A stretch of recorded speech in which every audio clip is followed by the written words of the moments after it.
Alright, so welcome back. In this video, we're going to be talking about how we can take solving literal equations kind of to the next step, right? So in our previous video, we were just talking about mild level questions. So we're going to deal with some medium level questions and some hot level questions here.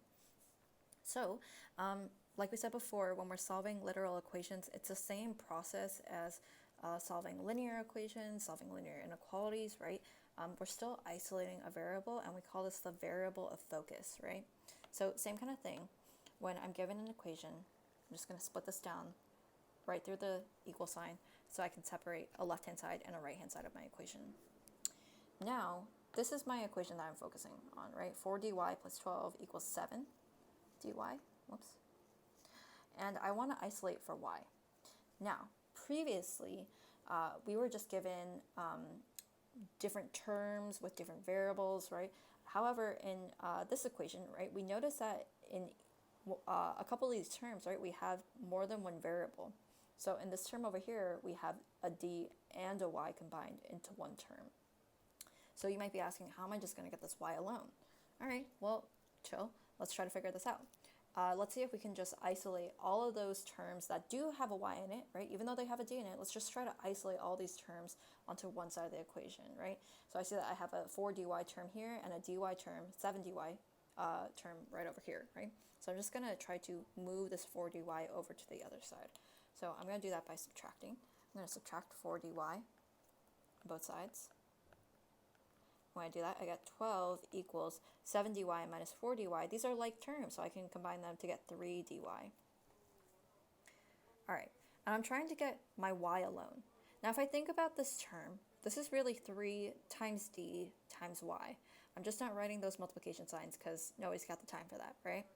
And so the way that I can get rid of multiplying by 3 and multiplying by d is I can just divide by 3 and I can divide by d. So I'm going to divide by 3 first. Right? And so when I do that, this cancels out. I'm left with 12 divided by 3. That's 4 equals dy. All right, I need to get rid of that d. I know that this is d times y, so I'm just going to divide by d. And so when I do that, I get 4 divided by d equals y. And so that's going to be my final answer.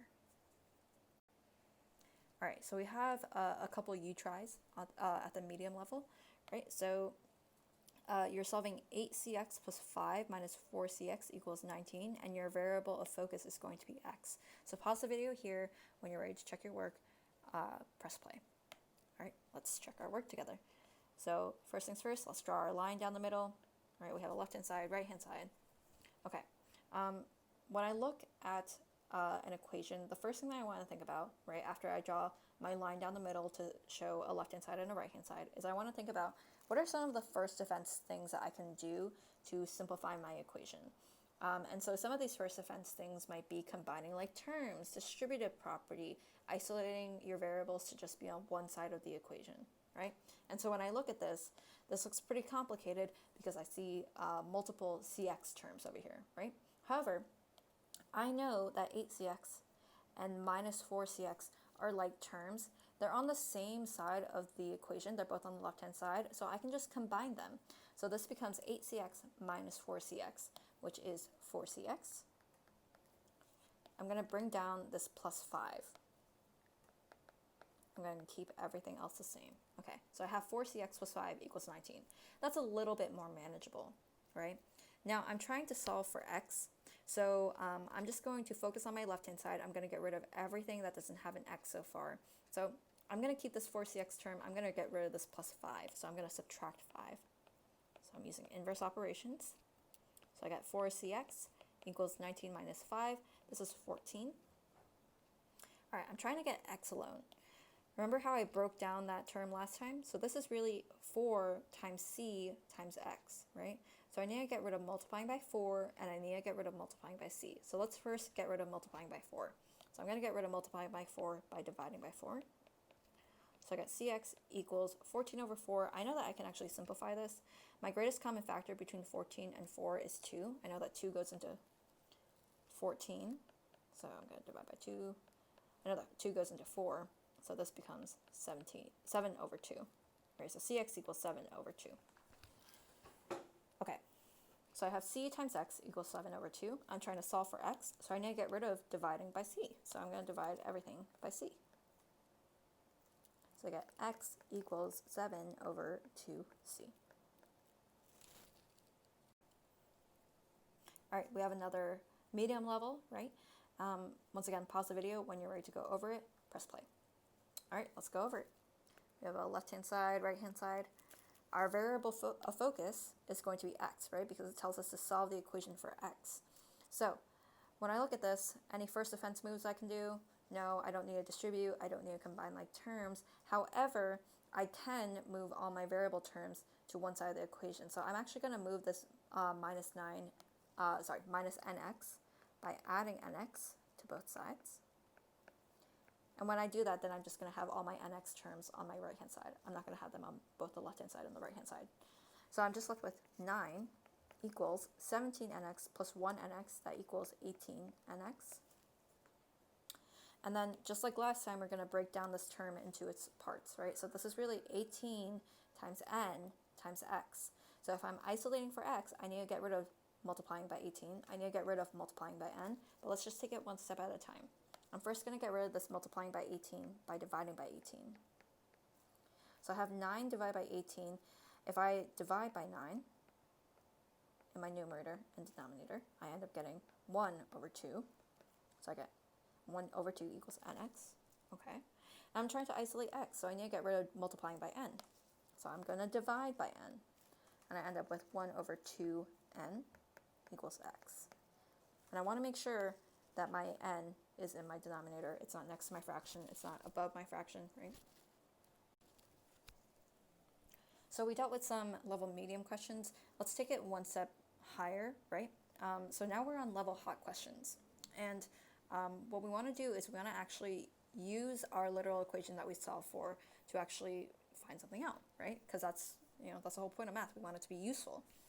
So let's say that we were given this formula for perimeter, right? So it says rewrite the perimeter formula P equals 2L plus 2W to solve for the length L, and then use this formula to find the length of a rectangle whose width is 7 inches and perimeter is 42 inches. All right, that's a lot of work. Let's first break this down, right? So my literal equation that I'm given is P equals 2L plus 2W. So let me rewrite that. P equals 2L plus 2W. And it tells me to solve for length L. So I'm going to just highlight that so I know that that's what I'm supposed to be doing. So I'm solving for length L. So that means I have to isolate L. So I'm just going to break this down into a left-hand side and a right-hand side. I'm going to focus on my right-hand side. I'm going to move every term here that doesn't have an L. So that means I'm moving this 2W. So I'm going to move that 2W by subtracting 2W. Subtracting 2W. So when I do that, I have P minus 2W equals 2L. All right, great. Last thing I need to do, I see that this is 2 times L. I get rid of this coefficient 2 by dividing by 2. And so I have P minus 2W all over 2 equals L. And so this is going to be my equation to find the length. All right, let's look at some of the other pieces of information that were given to us. So I kind of just dealt with this whole first line. And so let me look at the second line. Okay, so I need to find the length of a rectangle whose width is 7 inches. So let me just highlight that. So I know my W is 7 inches, my width is 7 inches, and my perimeter is 42 inches. So my P is 42 inches. All right, I have a formula for L. I know what W is, I know what P is. All I need to do is just plug those values in, and I end up with L, right? So I'm going to get L equals, I know P is 42, so P is 42 minus 2 times, my W is 7, so I'm going to substitute in 7, all over 2. Okay, so when I continue simplifying, this is 42 minus 14, so this is 42 minus 14 all over 2. If I do 42 minus 14, that equals 28. So this is 28 all over 2, which is 14. And everything was written in inches, so I'm going to write this in inches. So my unit is going to be inches. So this is my final answer, right? I found the length of the rectangle whose width was 7 inches and perimeter is 42 inches by using my literal equation that I solved for right over here. All right, you have a U try, so pause the video here, try this on your own, and then when you're ready to go over your answer, press play. All right, let's go over it.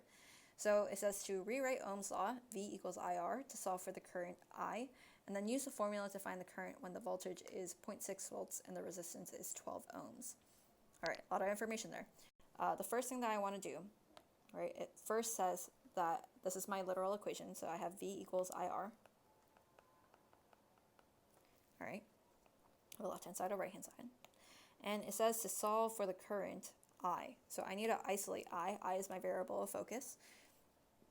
When I look at this equation right now, I see that this is V equals I times R, right? So I need to get rid of multiplying by R here. And so I can get rid of multiplying by R by dividing by R. So I'm just going to divide by R on both sides. And so I get V over R equals I. And that's going to be my literal equation where I've solved for I. Then it tells me to use this formula that I just made, right, to find the current when the voltage is 0.6 volts. So I know V is 0.6 volts. And my resistance, R, is 12 ohms. Okay, so now I can just plug in those values for V and R to find I. So I'm going to get I equals V over R. I know that V is 0.6. And I know that resistance, R, is 12. And so if I do 0.6 divided by 12, let me just pull up my calculator, then I get 0.05. And this is going to be I. There's a further step that you can take this in terms of actually figuring out what the units for I are. But that's in our next lesson when we talk about units and measurements. And so we're not going to quite get into that quite yet, but you definitely can do that using your literal equation skills. Okay, so hopefully this was helpful. If you have any questions, just feel free to email me. And once you are done with these U-tries, feel free to work on your 2.3 practice on iLearn and then work on your 2.3 quiz on Apex. Good luck.